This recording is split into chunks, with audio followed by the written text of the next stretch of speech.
clearly there had to be some ownership of that problem. Like you talked about problem solving. What are the building blocks like? What are the things that move you through the phases of going from that deep place, that dark place, to just a bright, this positive energy you bring to the world now? Yeah, look, I've been very lucky to be able to synthesize it down. I call them 3 basic steps. They take a bit of work, they take a bit of ownership, they take a bit of brutal honesty. But primarily it's creating a compelling, a conscious and a clear vision of the future. I've been very lucky to be able to synthesize it down. I mean, it took me a long time to figure it out. As I said, a lot of trial and error, a lot of pain, a lot of destruction, and even being able to look back over the 10-year period of depression and the gambling addiction, you're able to see some signs that if you actually pack some things together, you can pull out a system that works.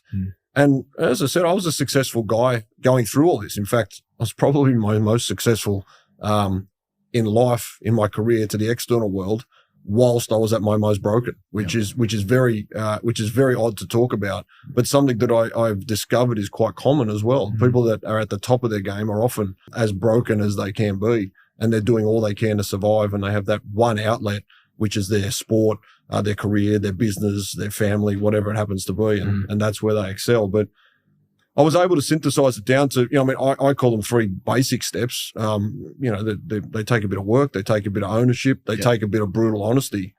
But primarily it's creating a compelling, a conscious and a clear vision of the future. Too many times people that are struggling are living in the past, whether it's past successes, whether it's past failures, whether it's past events, past traumas that they're holding on to. And primarily the brain will move towards that which gives it the most energy. And if you don't create a compelling enough and a conscious enough vision of the future, then your mind has no reason to look forward. All it's got is the most compelling part of your life is behind you. And so all it will do is keep you back there.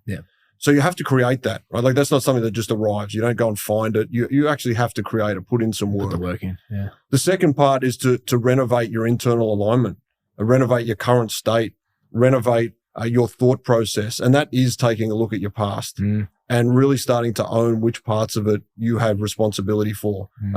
Quick tip, it's all of it. You have the responsibility for all of your past.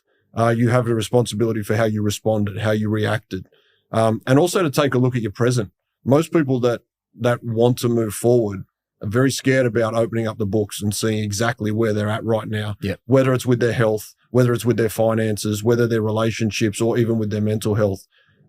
People want to move forward, but they don't want to do the examination it takes to figure out where you are. And, I liken this to your Google Maps. You can put in the destination if you like, but if you don't know where you're starting from, Google Maps is not going to show you how to get there. So you have to actually know where you're coming from in order to move forward. And the last step is to create a strategy and a system with a proven process. There are people that have been there before and have done this.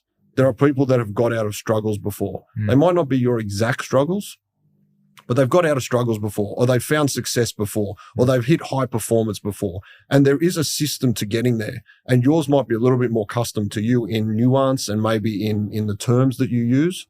But primarily it's all the same. It's build yourself a process. It's practice it daily. It's be persistent, and then it's have patience. If you don't stick to it long enough, you're not going to make it anywhere. If you follow those 3 steps, I mean, it doesn't matter if you're bouncing off rock bottom, or even if you're on the edge of greatness and you're just flatlining a little bit.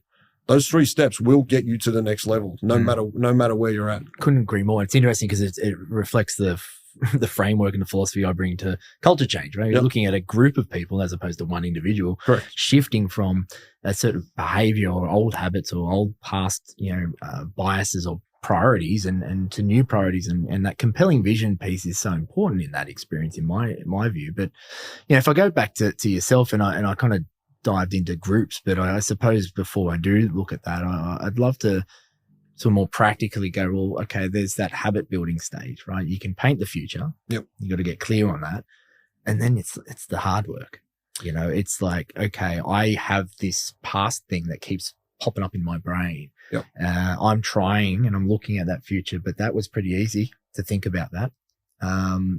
What did that look like for you? What were some of the habits you tried to build early on? Just, what did it look like in terms of its rollout for you? The simple fact is that most people don't keep promises to themselves. Mm. A lot of people lack self-confidence, and self-confidence is nothing more than keeping promises to yourself. Mm. And most people don't keep them to themselves. Whether or not they say they're going to go to the gym at 6 a.m., even if they go at 12 p.m., they broke the promise to go at 6 a.m. Mm. They say they're going to save $50. They say they're not going to have a drink. They say they're going to invest in some education, and they wait, they put it off, they delay it. Mm. Most people have lost the habit of keeping promises to themselves. Mm. And what we try and do is we try and use something like a New Year's resolution, something that's big. We post it on social media and say, this is this big, bold thing that I'm going to achieve this year. Mm. Except you've lost confidence in your ability to keep promises to yourself. It doesn't sound sexy. It's not something that gets up in flashing lights. But in reality, you have to rebuild the confidence you have in keeping promises.